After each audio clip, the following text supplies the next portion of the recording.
Okay, I'll begin by saying, wow.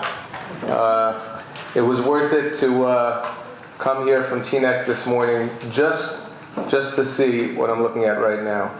Just to come through a special entrance which is dedicated for Tefillah and Talmud Torah. Had no one been sitting here, just to see that there is such a room, such a makom kavua, it would have been sufficient for me to come and turn around. The fact that on a weekday morning there are so many people who are gathered here, and I had a chance to quickly glance at the schedule and see that every morning and afternoon there are Shiurim. It speaks volumes about this community, about our hosts, and the incredible efforts. All I could say is HaKadosh Baruch Hu should give you all the strength to continue in your wonderful efforts for years to come. As I was making my way over to the front of the room, I was reminded that I never sent in a bio. There's not really all that much to tell you about myself.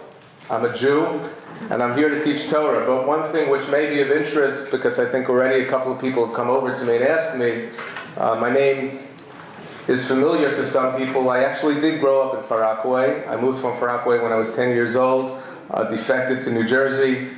But I've kept my roots here.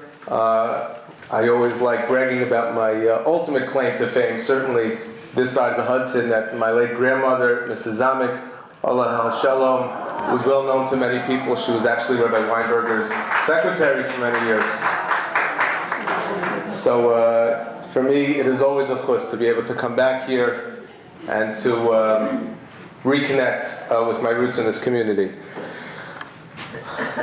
We find ourselves at this time of year preparing ourselves for the most difficult and challenging day of the year, the day of Tisha B'Av, a dark day, a day of mourning, but also a day of reflection. And it is a day in which it is a culmination, the completion of 3 weeks, but it is also the beginning of a period known as the Shiva D'Nechemta, the 7 weeks of consolation which ultimately bridge Bein HaMetzarim and Rosh Hashanah, the Yaser Simei Tshuva. It is obvious to all that are here today that Tisha B'Av is not just a day of mourning, but it is a day of Tshuva.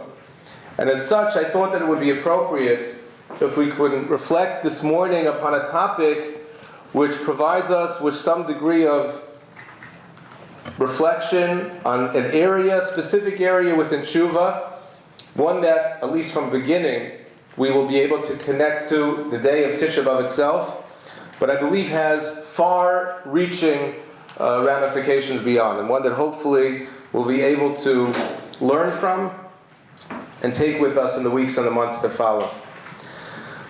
On the day of Tisha B'Av, we know that it is customary to say kinos in the morning. And one of the well-known kinos, one of the kinos that is based on a very, very often cited medrash, is one which reflects upon a fascinating historical story that Chazal tell us, that at the time of the Churban, the Avos, Avram, Yitzchak, and Yaakov went to plead to HaKadosh Baruch Hu that he should have rachamim on his children, and he should bring them back to the borders of Eretz Yisrael. And the Medrash tells us strikingly, HaKadosh Baruch Hu denied these pleas, and HaKadosh Baruch Hu told Avram, Yitzchak, and Yaakov, with all respect, I cannot and I will not accept your pleas at this time. And the Medrash tells us that it was not until Rachel Imeinu came and pleaded with HaKadosh Baruch Hu to have mercy on her children.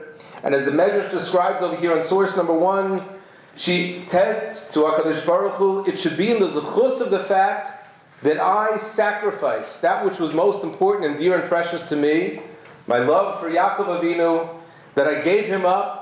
I essentially had to share him for the rest of my life, with my own sister nonetheless.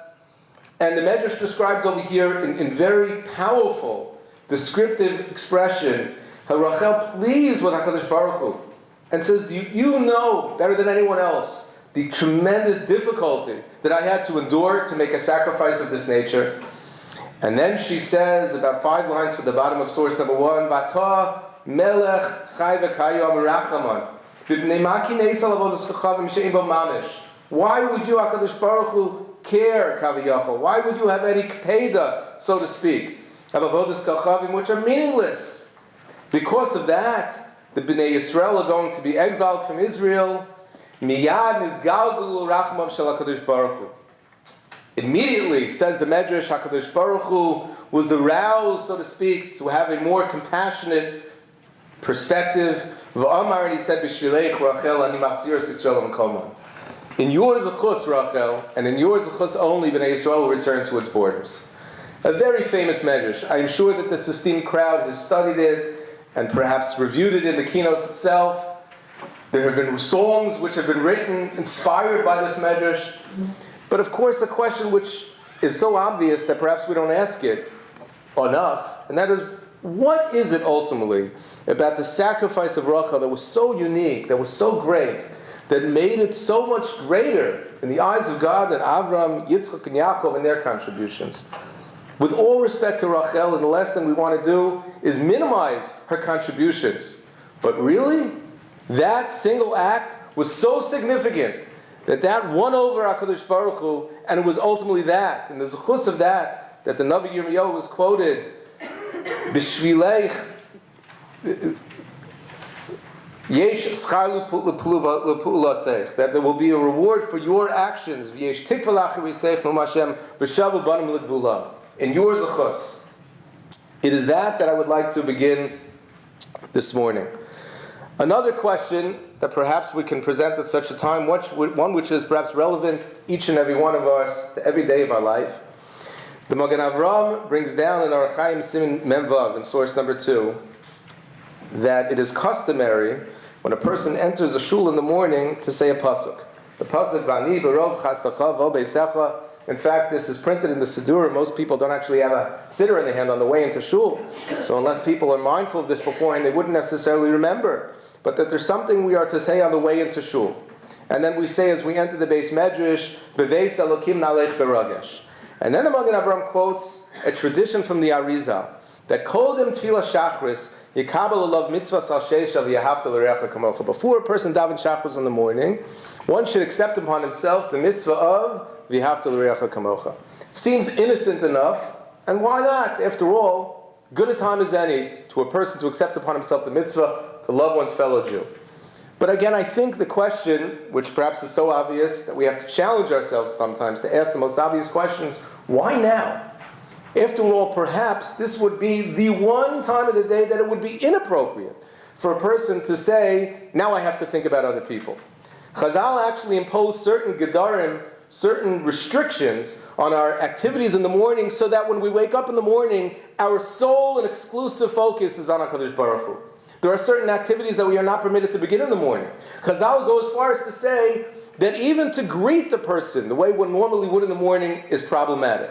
To walk over to a person in the street and say, Shalom Aleichem, all throughout the day, that's an appropriate thing for a person to do, except before davening in the morning. Why? Because we're supposed to be rude and obnoxious? And the answer is no. But we should have one exclusive focus, and that is, I've returned to this world. It is now my duty, my obligation, and my privilege to reconnect with my Creator. So why the distraction? Why does the Arizal instruct us that dafka before Shachris in the morning, before a person returns to HaKadosh Baruch Hu, I have to think to myself, the mitzvah v'yahavta l'reacha kamocha. I would like to suggest this morning to share with you 3 answers to this question. The first 2 I hope to cover in no less than 5 minutes, and with the time remaining we'll talk about the third. The first one, perhaps, is based on a pasuk which we are going to read, please God, in a few weeks, from Parshas Re'eh.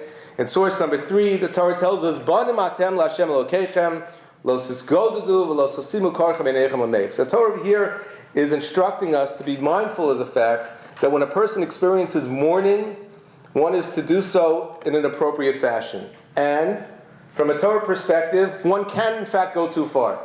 There is such a thing as excessive mourning.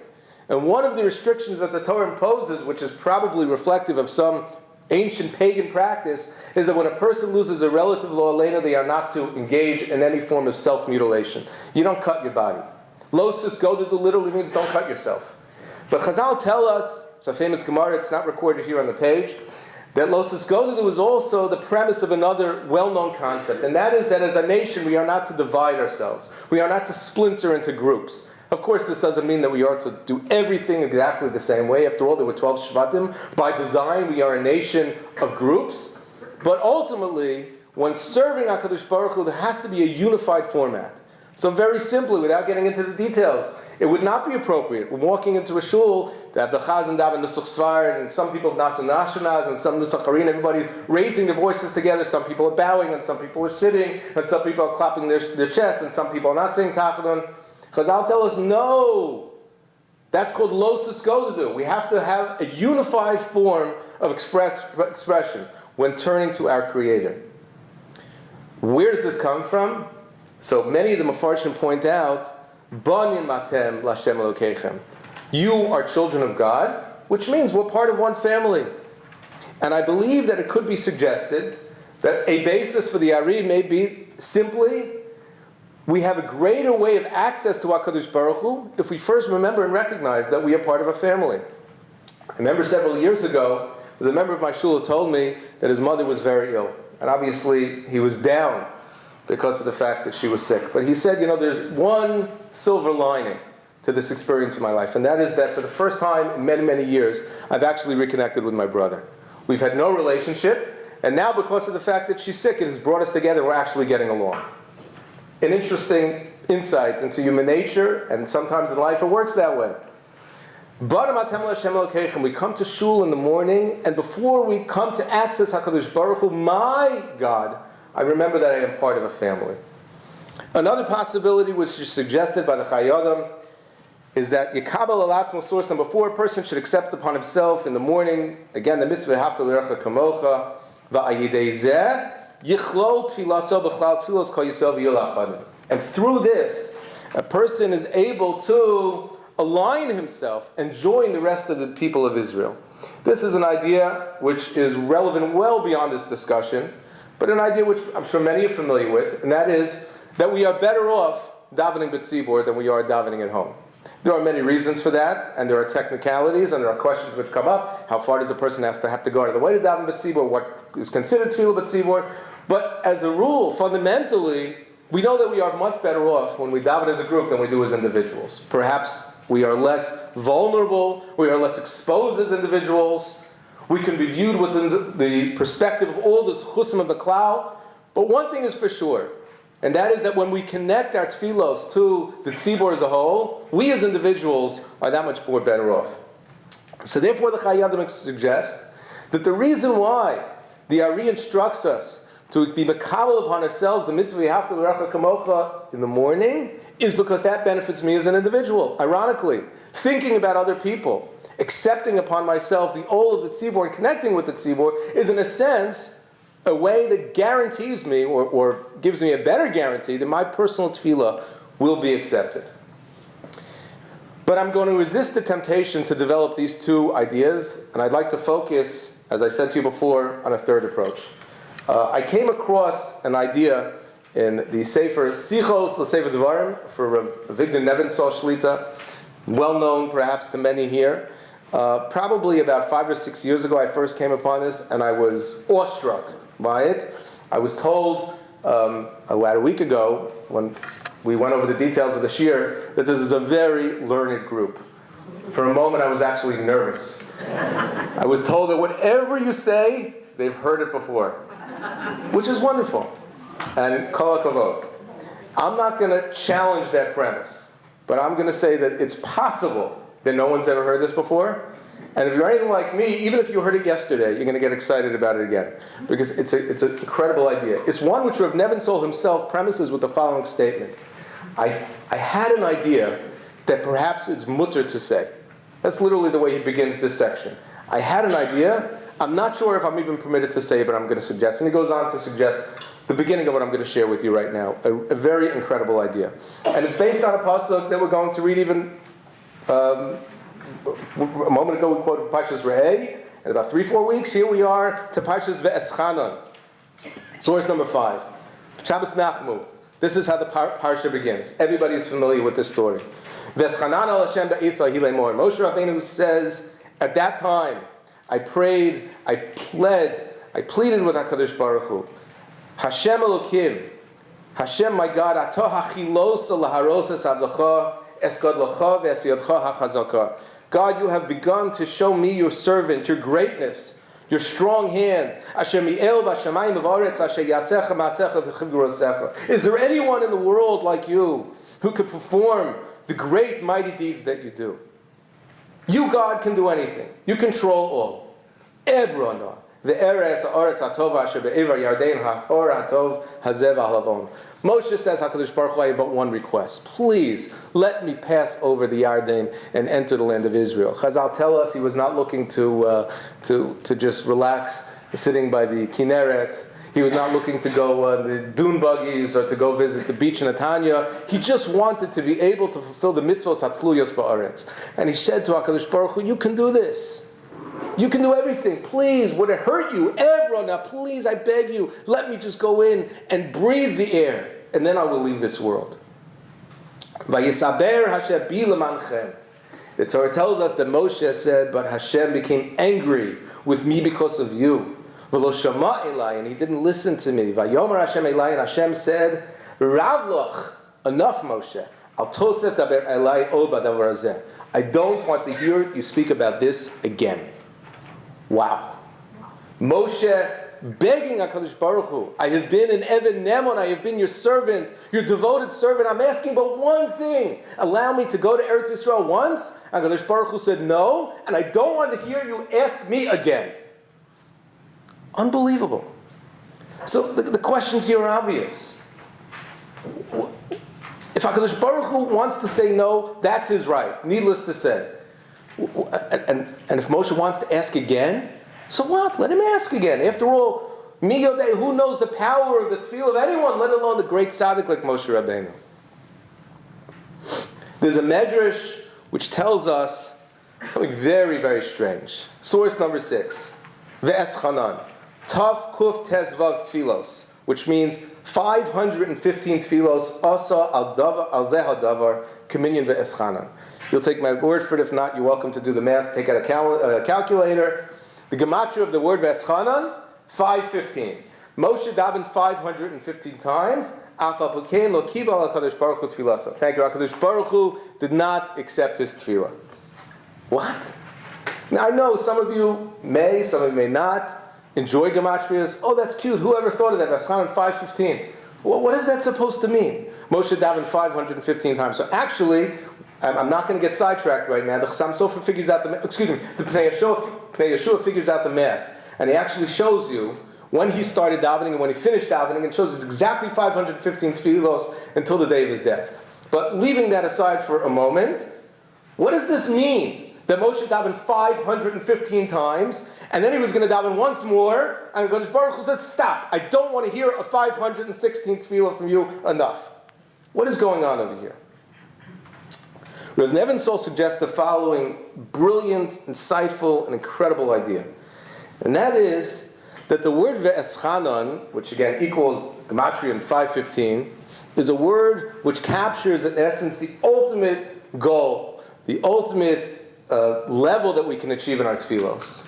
To literally throw ourselves at the feet of the King. The Eschanan, of course, is related to the word tachanun. We're all familiar with tachanun. After the Shmona Esrei, nefilas hapayim, when we feel a complete and total submission before HaKadosh Baruch Hu.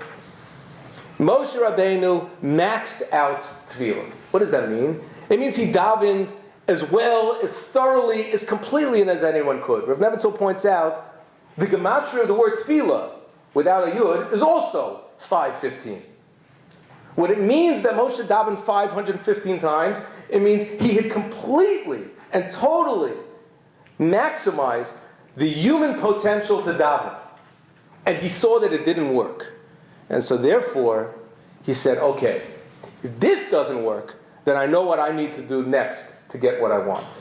And it all comes down to a word that we could see again and again and again and completely miss it.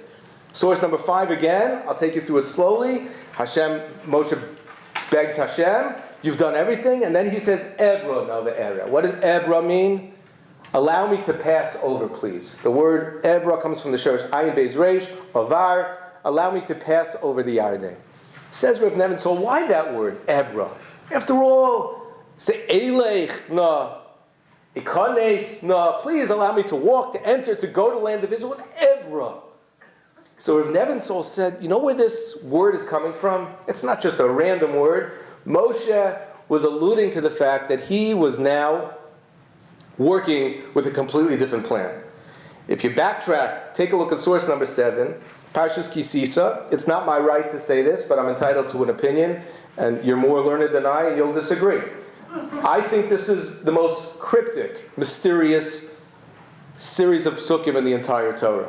Again, I'm not qualified to make such an assessment, but from my very limited perspective, there are no psukim in the Torah which I find more challenging to simply translate than these psukim right here. Famous psukim Parshas Kisisa, after the Cheder Egel, Moshe is pleading HaKadosh Baruch Hu to have mercy on the Jewish people, Vayomar, and he says, Hareini noas kivodecha. Hashem, please reveal to me your glory. The Gemara in Brachos tells us that Moshe was asking HaKadosh Baruch Hu to explain the mystery of Tzadik V'Ralo. Why do we find righteous people in this world suffer, evil people seem to prosper? How can we explain this? Vayomer, and Hashem responds, Ani avir kol tuvi al panecha. Hashem says, and I bolded the word for you because I want you to see this word repeat itself. I will pass. My goodness will pass before your face. And I will call B'Shem Hashem. And I will show graciousness to those to whom I am gracious, and I will show compassion to those who I am compassionate. If this makes no sense to you, you're in good company. Vayomer lo suchaliro, says Panai, ki lo yirani yada b'chai. Hashem says, but I cannot show you my face, because no human being can see my face and live. Vayomer Hashem hine makomiti. However, there's a place near me, b'yitzav talatzur, I want you to stand by the rock. V'hayav ba'avor kvodi. When my glory shall pass, v'samtich b'nekras atzur, I want you to stand by the cleft of the rock, v'chasakosi kapi alecha aravri, and I will cover you until I pass. V'asirosi es kapi, and then I will remove this covering, and you will see my back, ufanai lo yeiro, but you won't see my front. And so it happens. Hashem descends through the cloud, stands there. Moshe calls B'Shem Hashem, Vayavor Hashem al panov. Hashem passes Kaviyachol before the face of Moshe, Vayikra, and he says, Hashem Hashem ke'orach v'chanun erchapayim v'rav chesed v'emes, etc. This, as I told you before, to me, even to translate the words, are very difficult. Because, they say Yigdal in the 5 towns as well. Ein lo demusa guf, ein no guf. You know that song. HaKadosh Baruch Hu has no guf. When we speak about the face of Hashem, the back of the Hashem, the front of the Hashem, what does that mean? How are we to make any sense of this? So again, I'm not just making it up. The Gemara in Brachos struggles over these very same psukim and try to offer, in some metaphorical, allegorical terms, explain to us what this conversation is. But one thing is for sure, that Moshe is trying to identify the greatest place of access. How do I get to you, HaKadosh Baruch Hu? How do I understand your ways? And how could I perhaps impress upon you my own will? And Hashem says, you can't really do that. However, and he says again and again, A'avir, Ba'avor, Ovri, Vayavor. And suggests Rav Nebensohl, when Moshe was saying years later, Ebro no ve'ereh, allow me to pass into Eretz Israel, he wasn't simply saying, allow me to cross the Yarden. What Moshe was saying is, you told me, HaKadosh Baruch Hu, that when tefillah doesn't work, there's another option. What does it mean?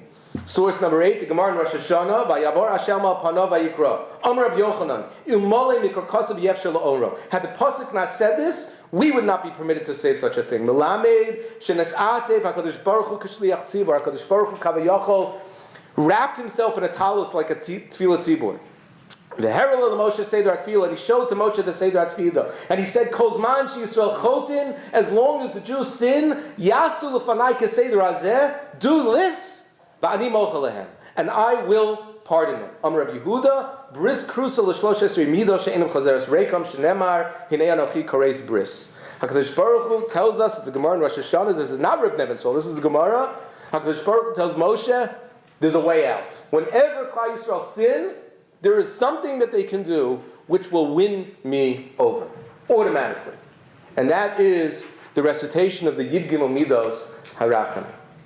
And so therefore, Rav Nebensohl suggests when Moshe thought about the one thing that he wanted in this world, the one thing he wanted for himself, to go to Eretz Yisrael. And he davened 515 times, which means that he maxed out tefillah, b'gematria tefillah, 515. He'd done all that he possibly could. He said, that's it. I'm now going to take out the big guns, the ones that you, HaKadosh Baruch Hu, told me about, the ones, she'enu chozeres reikam. And at that moment, HaKadosh Baruch Hu said, Ravlach, no. I don't want to hear you discuss this with me again, because HaKadosh Baruch Hu realized Kavayachol, that he had no choice, so to speak, but to relent and to keep his promise to Moshe. Now, before we go on, I have to say something which I know is obvious, but I'm being recorded over here, and I have to say it. And that is, please don't misunderstand and minimize this Gemara in a way that would perhaps seem to be giving license for us to sin, and then just take out a piece of paper, read a few words, and on with it. You forgive me, Father, I have sinned? Come on. Are we kidding? It's not that simple. So Rav Nebenzahl actually gives a mashal, a very beautiful mashal. It's a little humorous, but it makes you realize how silly we can be sometimes in our juvenile thinking of our relationship with HaKadosh Baruch Hu, of a woman whose husband is very sick. And a few days are going, he seems to be getting worse and worse, his fever is rising. She calls a doctor from the big city. He comes in, he takes a look at him, he says, I know exactly what he has. He has an infection. He writes a prescription. He says, here, give him this 3 times a day for 4 days, and he'll be fine. You'll see immediately a change. He says, so what do I do? He says, well, you take the prescription, you're going to go ahead, you're going to divide it into 12 different parts, and then you're going to go ahead and give him. So she says, well, he just swallows it? He swallows it with water? Yeah, with water. Okay, so the doctor goes back. A day later, the doctor gets an emergency call. The guy's getting worse. He says, how could that be? He says, his fever's rising. He's on the verge of death. The doctor rushes back. He says to the woman, what'd you do? She says, exactly what you said. Tell me. Well, I took the piece of paper and I cut it into 12 different parts. And the doctor says, you fool. That's a prescription. You have to take that to the pharmacy. Huh? So Rav Nebenzahl explains, you don't get up in shul and say, Hashem, Hashem, Kil Racham V'chanan, Erech Hapayim, V'Rech Chesed, and magically, everything disappears. Yasu lefanai kaseder hazeh means you must do this. We have to emulate the midos of Rachamim. We have to try to imitate, to exemplify, to try to rise to the level in which we can emulate the midos of HaKadosh Baruch Hu, specifically the midos of generosity, of spirit, of being kind and gracious and forgiving and slow to anger, easy to forgive. These are the midos that we must emulate. And then HaKadosh Baruch Hu says, Einu chazeres reikam. Bris krusa. Guaranteed that the tzibur will not fail. For each and every individual, I don't know, maybe Moshe Rabbeinu, who had these chus of being a composite of the entire tzibur, maybe he had that chus as an individual. Even an individual doesn't have that guarantee. But the tzibur as a whole has that guarantee. The power of the Yud Gimel Tzei Racham, not saying them, but saying them as a means to inspiring us to do them. But there's one particular midah of the Yud Gimel Tzei Rachamim which is highlighted in this idea of Ebrana, Vayavor. And that's a famous Gemara, the Rosh Hashanah, same daf, actually the daf beforehand, source number 10, Amar Rava. And this is sort of the punchline of this year. I was asked to give a title. I had to give a catchy title. Chazal were not good at catchy titles, so I couldn't just give a Gemara, so I had to come up with a more catchy title. I should have stuck with Chazal. It's probably more catchy than my title. But this would have been a title which is on the top of the page. Amar Rava, Kol hamavir al midosav mavirun lo al kol pshar. Anyone who can be mavir, which literally we'll have to translate as pass over his midos, mavir lo al kol pshar, HaKadosh Baruch Hu will pass over his sins. As the pasuk says in Micha, similar to the pasukim we read in Parshas Kisisa, shenemar nosei avon v'over al pesha, l'mi nosei avon, to whom will God carry his sin, l'misha over al pesha. What does that mean to be a mavir al midosav, since that is the topic of our learning this morning? So Rashi in the Gemara in Rosh Hashanah says, bottom source on the page, and I bolded it, she'ena medaktek limdod mida l'metzarim oso, u'meniach midosa v'holechlo, which means that a person is not particular, he's not sensitive, he's not so careful to take out the midah, the measuring rod that he uses to decide what sort of reaction is appropriate to those who anger him. Rather, miniach midosa v'holechlo, he just lets it go and walk away. A person who could be upset, a person who could be offended, but have the strength inside, have the generosity of spirit, have the compassion on this other individual necessary to just let it go, HaKadosh Baruch Hu, Kaviyachol, is overly impressed with such an individual. HaKadosh Baruch Hu says, wow. That is the ultimate. That is the ultimate for a person to be Mavir Amidosav. And Chazal say, one who can do that, Mavir lo al kol psha'av. Such a person, HaKadosh Baruch Hu, will have no choice, so to speak. Now, just to state the obvious, I'm probably going to go a little out of order over here. The Gemara, source number 16 in Gemara Bava Kama says, anyone who says that HaKadosh Baruch Hu is a vatran, yivatru chayav. Which means I'd rather not translate those words. It's not pretty. But anybody who says that HaKadosh Baruch Hu is a vatran, what is a vatran? Perhaps you've heard that word. HaKadosh Baruch Hu is a pushover. He doesn't care about anything. He lets it go, right? Maybe we've had experiences with people in our lives. Maybe this, perhaps, to a certain extent, has been our parenting styles at times. Certainly grandparents in the room. Grandparents will always vatran. Whatever the child does, it's good, it's fine. Anybody who says HaKadosh Baruch Hu is a vatran, the Gemara says Yivatru Chayim, which means it's not good for you. That's a terrible perspective to have. HaKadosh Baruch Hu is not a vatran.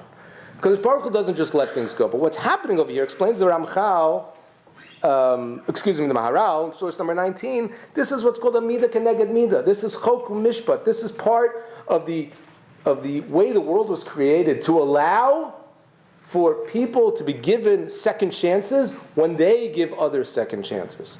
HaKadosh Baruch Hu says, never ask me to treat you better than you treat your friend, your neighbor, your relative, whatever the case may be. But if you are willing to show that forbearance, if you are willing to show that generosity of spirit, if you are willing to be Mavir Amidosav and just let it go, so HaKadosh Baruch Hu says, I will have no choice but to honor that and to meet you where you are. And Mavir lo al kol Shav. HaKadosh Baruch Hu is not a vatran. He holds us responsible. But if we can just let it go when others offend us, HaKadosh Baruch Hu is prepared to treat us in kind. Now this may sound very easy. If anyone here has ever interacted with another individual on earth, you know that it's not. You know that this is one of the things that's very nice when you're listening to it in a shir. But in reality, it's very challenging.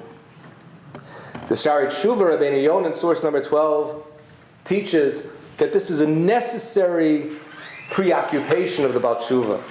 Ol chayiv Baal Tshuva l'hachneu l'kayim alav l'hisnahig ala derech she'amru Chazal havishval ruach b'fnei kol adam. A person who's a Baal Tshuva has to try to submit himself and try to conduct himself in which a way Chazal tells a person should be a shval ruach, which means I can't walk around thinking I'm so great. A person shouldn't be so makbid, he should be quick to get angry. Anything that he hears, he reads about himself, somebody forwards me an email, somebody said about me, I heard so, just let it go. Chazal have told us, and says the Shari Tshuva is that Pesach Tikva Nichba Ma'od. That's an interesting expression, right? We're all familiar with the city. Petach Tikva, says Rabbi Yonah, that's a Petach Tikva. That's an opening of hope. Because when we appear before HaKadosh Baruch Hu on the Yemei Adin, feeling very overwhelmed by the prospect we have in front of us, how am I going to right all of my wrongs? Rabbi Yonah says, here is a Petach Tikva, here is an opening, here's an opportunity for each and every individual to practice in my own personal dealings with other people exactly what I'm asking HaKadosh Baruch Hu to do for me. Several years ago, I heard Rav Meir Twersky give a mashal, which made a great impact on me at the time. I'm going to share this with you, because I remember it years later. It really was very impactful. How is this possible? How can a person just go ahead and let things go when they feel offended by another? So he gave a mashal. Imagine you have to make a deposit in the bank. And it's very important. You're on a tight schedule. You have 45 minutes lunch break. So you leave work, you go to the bank, and just your luck, it happens to be that day that there are 20 people online, and there's one teller behind the counter, and what are you going to do? So you stand there like everyone else. Every 5 minutes you're looking at your watch. It seems to be taking forever. You're probably going to get back late to work. And then about 25 minutes if they're standing on line, some guy walks in, cuts the entire line, walks right up to the counter, gives it the papers, takes something back, completes the transaction, and leaves the bank. And everyone in the bank is livid. What is going on over here? Who is this person? Who does he think he is? Don't you see the line? And everybody's screaming and yelling. furious. I want to speak to the manager. And there's this one guy who's standing on line, like nothing happened. He's just standing looking at the floor. Very peculiar. One guy goes over to him and says, what's with you? You have nowhere to go? He cut you also. You should also take issue with this. Join us. So the guy looks at him and he says, can you keep a secret? He says, what? He says, I'm actually in this country illegally. I don't really belong here. And yeah, I also have a schedule. I'm also a little offended that this guy cut me, but to be honest, the last thing I'm looking to do is to attract attention to myself. I'm going to start asking kashas on other people, and then I'm going to start asking kashas on me. I would rather just mind my own business, because I don't want to face deportation, which would be much worse than coming late to work. And said Rav Tversky, the nimshal, which of course is obvious to everyone here, is it's a matter of perspective. You know, we are all illegal immigrants in this world, when you think about it. We are all geirim. We don't belong here. We have no sense of entitlement. We have no insurance policies that say, you are here forever. We're passing through. So if that's truly my perspective, and I can walk around with that perspective at all times, so then yeah, it's not easy, but it's maybe a little easier to deal with offenses, to deal with situations in which I feel my covet has been slighted.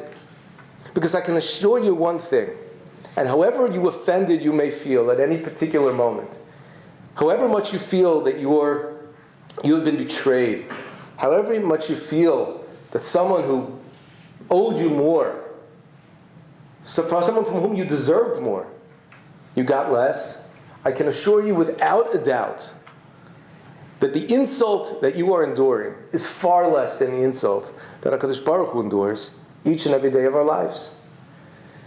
The Ramak, in his famous Sefer Talmud Devorah, which is based on the Navi Micha's version of the Yigim Mitzvah Rachamim, writes in source number 13 something which is profound. Mi el kamocha. That's the first expression in the Navi Micha, source number 13. Hamida hazos mora el yos HaKadosh Baruch Hu melech nelav. Says the Ramak, this midah reflects the fact that HaKadosh Baruch Hu is an insulted king. Not an insulting, but he's insulted. Sovel elbon, but he seems to tolerate incredible amount of insult and mistreatment. Masha lo yachilehu rayon. That's beyond comprehension. He says, obviously, undoubtedly, nothing is missing from God. He's aware of everything that's going on in the world.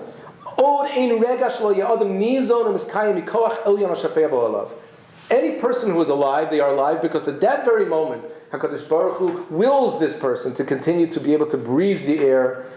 He instructs the heart to continue to beat and to circulate blood throughout the body. HaKadosh Baruch Hu continuously instructs the kidneys and the brain and every aspect of that person's body to function so that that person could live. And says the Ramak, think about it. Whenever a person sins, at that moment that he is betraying HaKadosh Baruch Hu doesn't just look the other way. It's not like HaKadosh Baruch Hu says, I'll deal with him later. He continuously feeds this person and helps this person to live and survive through their own act of betrayal. Says the Ramak, there is no greater tolerance imaginable than that. Now, practically speaking, I'm not sure how to apply that, unless we're talking as parents, perhaps. But in our interpersonal relationships, it's not necessarily a challenge that I would like to put before anyone here to say that as people insult us and spit on us, we should continue to hold them up and make sure that they don't fall.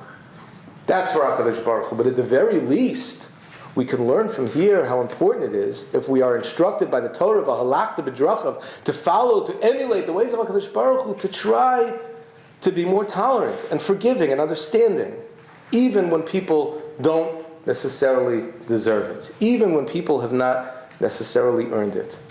And this is, I believe, the most challenging goal that anyone could set for him or herself in their avodas Hashem, to reach a level that Chazal, it's not here, Gemara and Gittin, tells us that a person who's shemeya charpasam ve'eino meshivim, a person who could hear insult and not respond, a person who can be humiliated and find the strength within inside of himself to walk away. Some may say that's a cop-out. In the secular world, such a person would be called a wimp, a pushover, right? You'd call that person, a punching bag. But from a Torah perspective, we consider such a person a prince, a princess. The Gemara in Gittin is understood by some, tells us that such a person is deserving of giving a bracha to anyone. A person who can rise to that level, where they can be shemei chapasam v'lo mashiv, and a person who can be insulted and not respond. I want to tell you about a story that I told twice before, and I told it first in my shul on Yom Kippur. Actually, not the shul I'm in right now, but I was an assistant rabbi beforehand in West Orange. I told the story probably about 13 years ago. And then the story popped into my head about 3 or 4 years ago, and I told it again. And the story popped into my mind again this morning, and I'll tell you why. So it's really a 3-part story. I know already you're not excited to hear this 3-part story, but there's a reason why I'm telling it to you. Okay, the story, I'm going to make it very simple. About 13 years ago, my wife sent me on a trip to Israel. Very nice of her. It was, I think, on the occasion of my graduating from the Smicha program. So she told me that we couldn't afford to both go. I hope she meant it. So she sent me on my own. Right? I'm not sure whose gift that was, but okay. She sent me away on a trip to Israel. So I was on a plane by myself. And just my luck, I was sitting in the middle seat in an El Al flights, I think then were more squashy than they are now. There was very little leg room, arm room, anything. And I sit down on the plane, wondering, of course, who my neighbors are going to be. And to my left, sitting in the aisle seat, is a middle-aged woman, comes onto the plane looking as if she is dressed for a wedding. I don't know why a person would dress, for a 12-hour flight going to Israel that way. But she looked very, very finely dressed, very proper, sat down. I said hello, she said hello. And after takeoff, the stewardesses came around offering drinks. So this was, I don't know if it was the first time, but this was the last time I ordered orange juice. And the reason is because after taking the cup from the stewardess, I spilled it all over this very nicely dressed woman. And I was completely humiliated. It was so embarrassing, it was so uncomfortable to be in that situation where 20 minutes into the flight already, a woman who, like I said, for all I know, was literally getting off the plane and going to a wedding, now had orange juice all over her blouse and her skirt. And I regret that particular incident. But what happened at that moment, what I observed was something which was truly remarkable. It made an impression upon me then. I spoke about my shul on Yom Kippur, like I said. I repeated the story about 3 or 4 years ago, and I'm repeating it here today again. So it made an impression on me. This woman, and I don't know her name, responded to that incident with such incredible gvura. It's not that she took a second, looked at me with frustration, with a dismissive look, and then quickly gathered her thoughts and remembered that she'd been in a Chafetz Chaim group that Sunday morning and they talked about being kind. She was so calm. She was so relaxed. She was so prepared for that she looked at me and almost gave me the impression that she enjoyed it, which of course she didn't, but she was so okay with it. And of course I felt terrible nonetheless, but she was so forgiving from the outset. Moments like that are moments that you can't prepare for. You can't know when they're going to happen. But there are people in this world who are truly forgiving people. There are people in this world who are truly capable of walking around with their perspective at all times so that when you surprise them and spill orange juice on them, they don't know who you are, they don't know you anything. But they can look at you and tell you it's okay, it doesn't matter, it's fine. It's not a big deal. Part 2 of the story happened about a year or 2 later.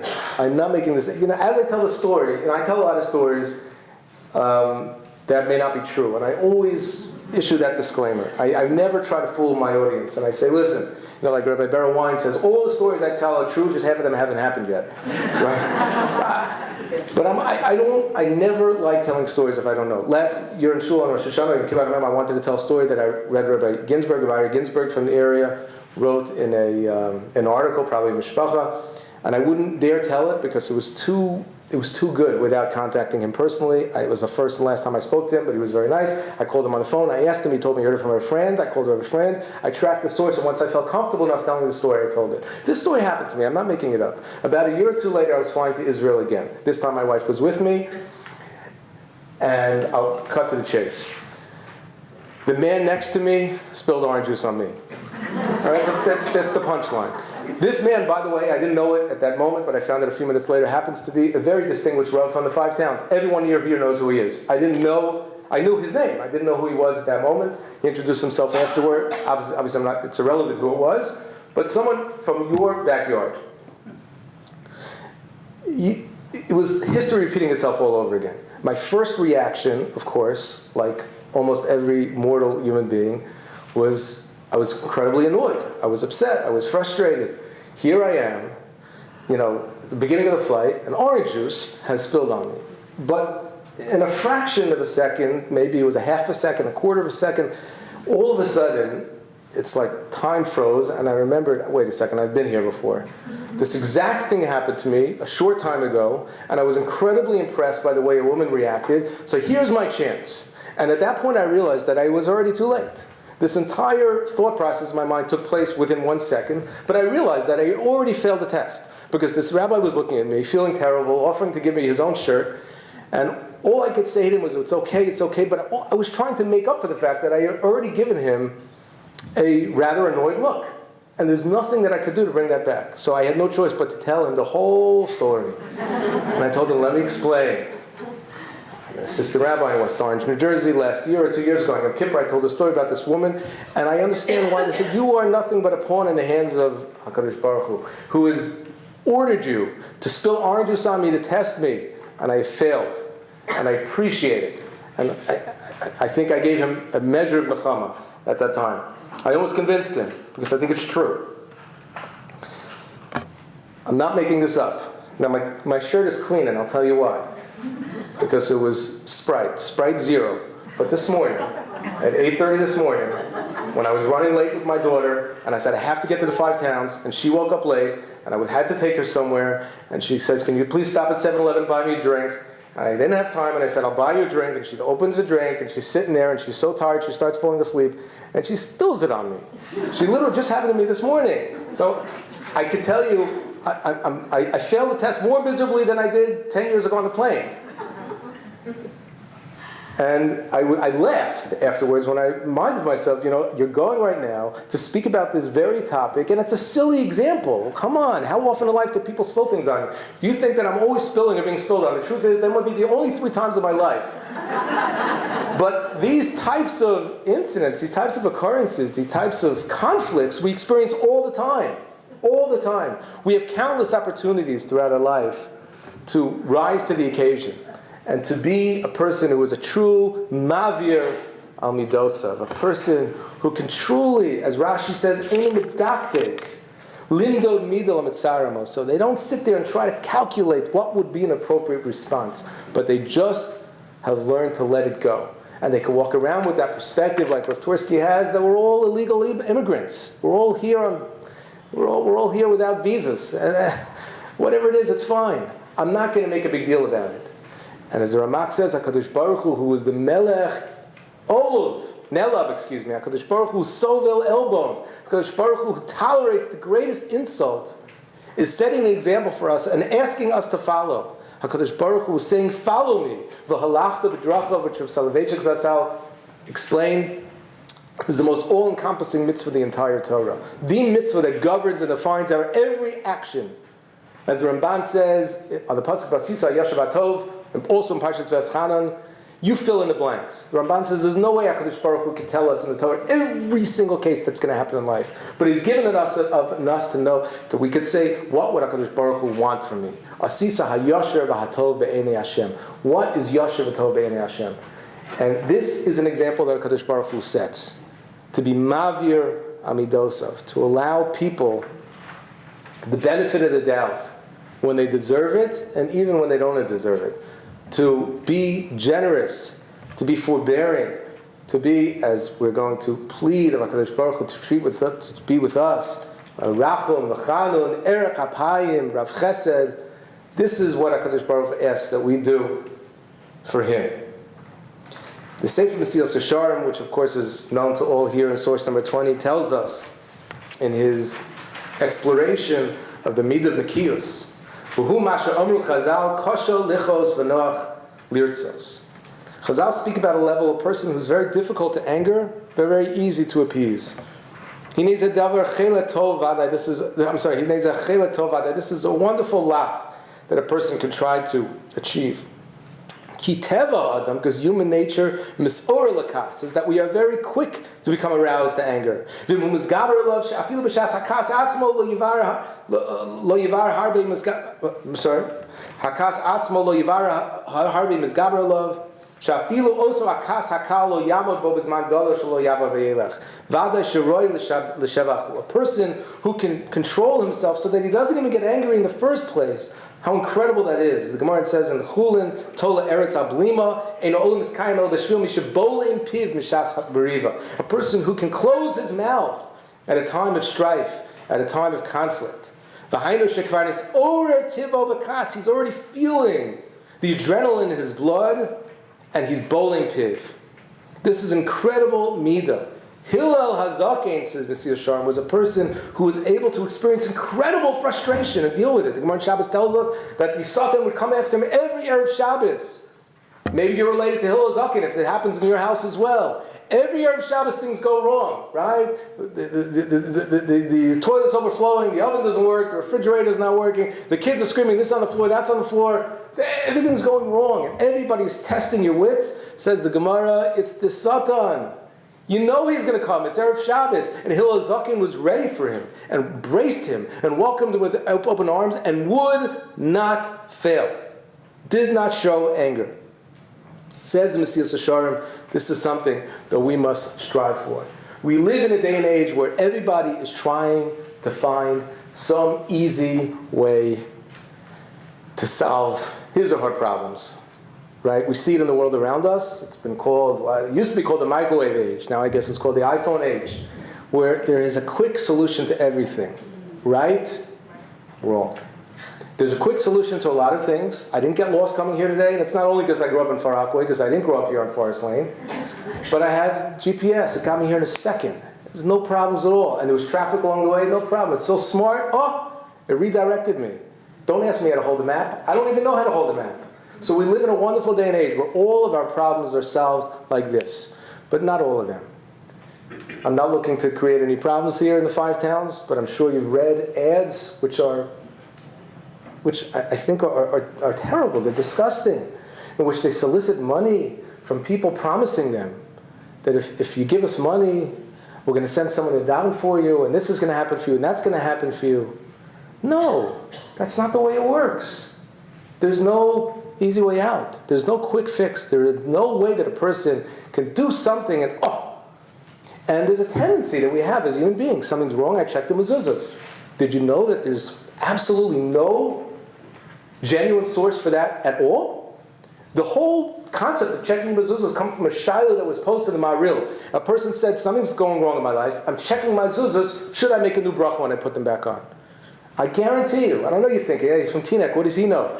You ask your rabbi, where does the Gemara say that when something goes wrong in your house, you check the mezuzahs? And the answer is it doesn't. Now, if you want to check the mezuzahs, check them. I'm not discouraging it. Every once in a while, you should check your mezuzahs. But that's the easy solution. Don't check your mezuzahs first. Check yourself. I have to look inside. And I know I sound like a little bit of a Litvak over here. So that's why my last source comes from the famous Reb Moshe Levi Sasov, who says exactly what I'm saying, but much more eloquently. And it's coming from a Hasidic Rebbe. So I think it holds more weight. Avilim miderech pisham ame'avanoseihen yis'anu as gufam b'tzomos u'mikvos karamaod. People who have strayed from the path. What do?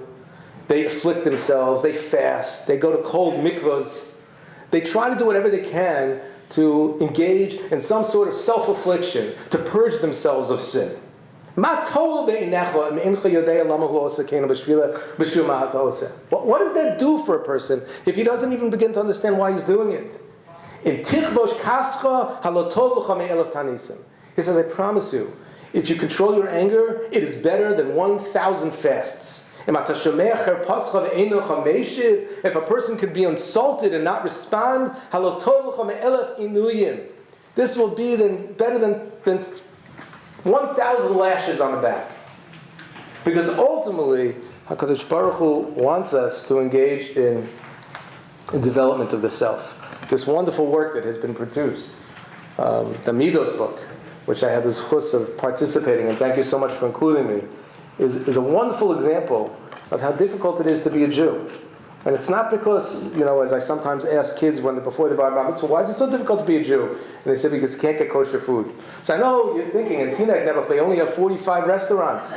Here in the 5 towns, 45. They have 45 on the street alone, on Central Avenue. It's a joke. It's not difficult to keep kosher. It's not difficult to keep kashrus. It's not difficult to keep Shabbos. The things that our grandparents and great-grandparents used, that's not. But midos, that is, as the Vilna Gaon says, and it's not here on the page, but the very first line in the Sefer Even Shlema, very famous small book written by the Vilna Gaon, that is Ikar Ha'adam, Ikar Chiyus Adam Ba'olam, L'Shaver Hamidos. That's why we are here. Shviras Hamidos. To challenge ourselves in ways that are difficult. And this, my friends, this is difficult. But Chazal told us that this is a secret. Kol Mavir Amidosav Mavirin Lo Al Kol Pshav. We started with a question. And maybe you have a better answer, and I won't be insulted. Why Rachel? Rachel Imenu in Hor Zechus. Again, it's very impressive what she did. It's incredibly impressive. So time does not allow, but I have a shir that I heard, and I've given over more than once, an incredible, incredible shir, which is far from obvious.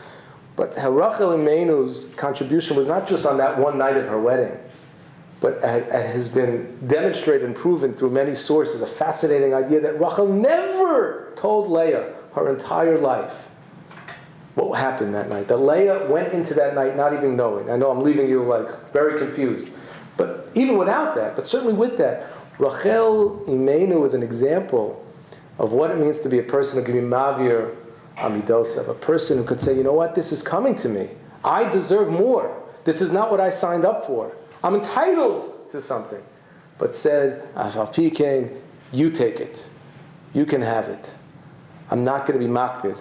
I'm not going to be medaktek. I'm mishim etzaremos, or mniach midosa v'holechlo.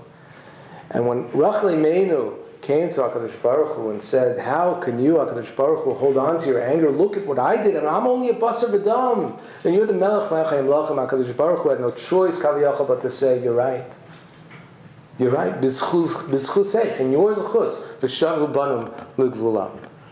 That our return from exile, as we're going to say in the Kinos on Tisha B'Av, our return to Eretz Yisrael is a mizchus of Rachel and the example that she set for us. That should be our avoda, not only this time of year, but as we continue on into the Shivat Mechemta, linking us with Rosh Hashanah, the Aser Semei Tshuva, Yom HaKippurim. This should be our goal, among everything else, to try to be individuals who are merachem al abrios. The Gemara tells us that kal merachem al abrios, merachem alav min hashemayim, that we can then be zoche to have rachamim al hashemayim. I hope and pray that each and every one of you have a meaningful fast. It's a little too soon. By the Hasidim, they say Tu B'Av. There's already when you could say Ksiva Chsima Tova. I just don't know if they can invite me back before then. So in case I'm not invited back before then, I wish each and every one of you Ksiva Chsima Tova. Thank you very much for this opportunity.